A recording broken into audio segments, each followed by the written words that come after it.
In today's video, I'm going to teach you how to connect HoneyBook with Notion using Zapier. So if you're ready to streamline your workflow and manage your tasks seamlessly across these platforms, let's dive right in. First up, we're going to create a new Zap in Zapier. If you're new to Zapier, don't worry, it's easier than it sounds. Head over to your Zapier account and find the option to create a Zap. Essentially, a Zap is an automated workflow that connects your apps and services together. This is where you'll initiate the process to connect HoneyBook with Notion. Once you've clicked to create a Zap, it's time to set the trigger. In Zapier, a trigger is the event that starts your workflow.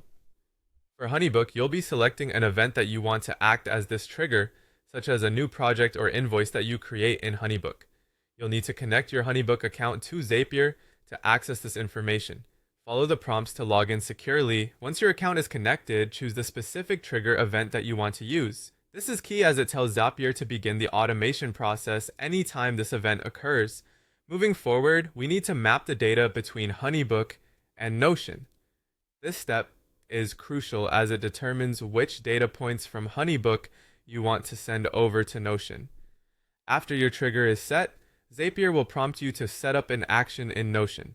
Essentially, what you're doing here is deciding how the information from HoneyBook will appear in your Notion workspace. For instance, if you want a new row to be created in a Notion database, every time a new project is added in HoneyBook, you'll map this out here.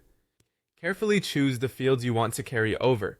This can include the project name, client information, and any other details that are important to you.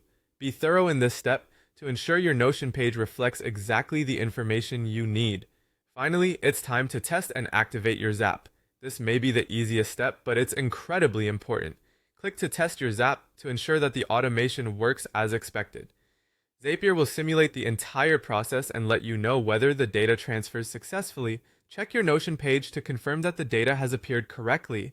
If the test is successful, go ahead and turn on your Zap. Now each time the trigger event occurs in HoneyBook, the mapped data will automatically appear in your Notion workspace. And there you have it. You've successfully connected HoneyBook to Notion using Zapier. This integration will save you time and reduce manual work in your daily operations. Thanks so much for following along, and be sure to hit subscribe for more helpful tech tips like these. Have a great day.